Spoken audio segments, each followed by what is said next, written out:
Greenland is, at the same time, one of the most resource-rich territories on Earth, holding rare earth elements, uranium, and potential oil reserves, and one of the most hostile environments on the planet. It is the world's largest island, inhabited by a very small population, predominantly Inuit. Although it is part of the Kingdom of Denmark, Greenland enjoys broad political autonomy and legally meets all the requirements to become independent if its population chooses to do so. The challenge is that control over Greenland attracts strong interest from global powers due to its strategic location and vast natural wealth. Since 1979, with the Self-Government Act expanded in 2009, Greenland has operated as an autonomous territory within the Danish realm. It has its own parliament, the Inatsisartut, composed of 31 members, and an executive government, the Naalakkersuisut, led by a local prime minister. Denmark remains responsible for defense and foreign policy, but Greenland controls most domestic affairs and its natural resources, which provide an important source of income.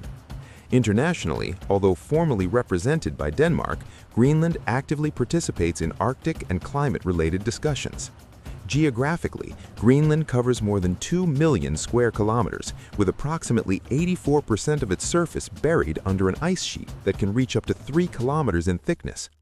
In 2004, Denmark submitted a territorial claim of nearly 1 million square kilometers in the Arctic, including the North Pole and the Lomonosov Ridge, an underwater mountain chain also claimed by Russia and Canada.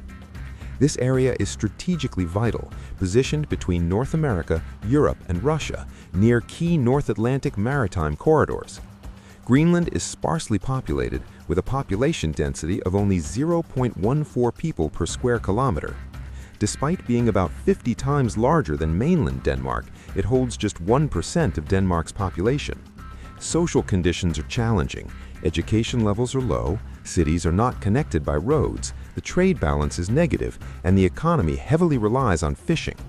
Serious social issues, including alcoholism and high suicide rates, are part of everyday reality. This fuels a growing belief that remaining tied to Denmark may be more of a limitation than a solution. Politically, the main parties argue that independence should only occur after achieving economic self-sufficiency. Smaller groups push for immediate independence, even if it leads to a temporary drop in living standards. Greenland remains economically dependent on Denmark, but this reliance could be reduced by diversifying the economy through resource development.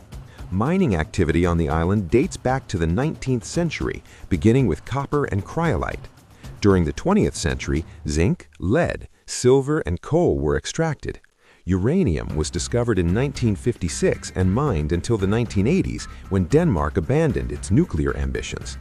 Oil and gas exploration began in the 1970s and resumed in the 1990s after major offshore discoveries in the northeast and northwest, estimated to rival half of Saudi Arabia's reserves.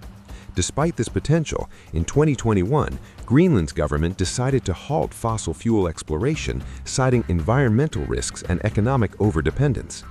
Uranium and rare earth elements are central to the current debate.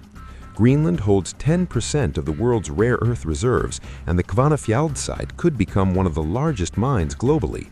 Uranium mining was legalized in 2013, but banned again in 2021, even with dozens of active licenses.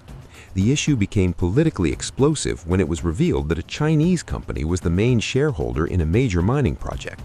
After the 2021 elections, environmentally focused parties took power and canceled the project, though the debate remains unresolved and highly internationalized. Surveys show that most Greenlanders support independence as long as it does not reduce their quality of life. However, Greenland lacks experienced political leadership, and independence could result in a fragile state reliant on foreign support, much like the assistance it currently receives from Denmark. Potential backing from the United States could strengthen Greenland's Arctic claims, especially amid disputes with Canada and Russia. Among the most interested powers are the United States, drawn by both Greenland's resources and its Arctic position.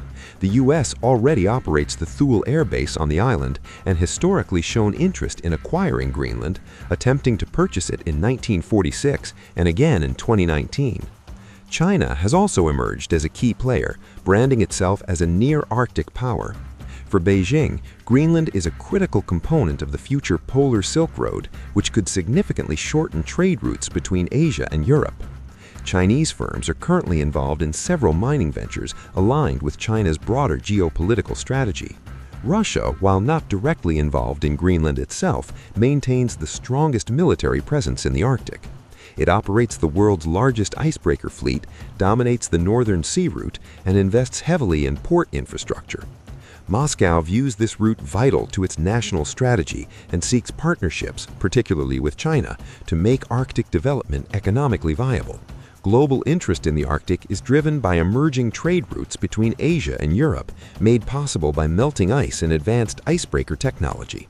These routes could lower costs and transit times, challenging the traditional dominance of the Suez Canal.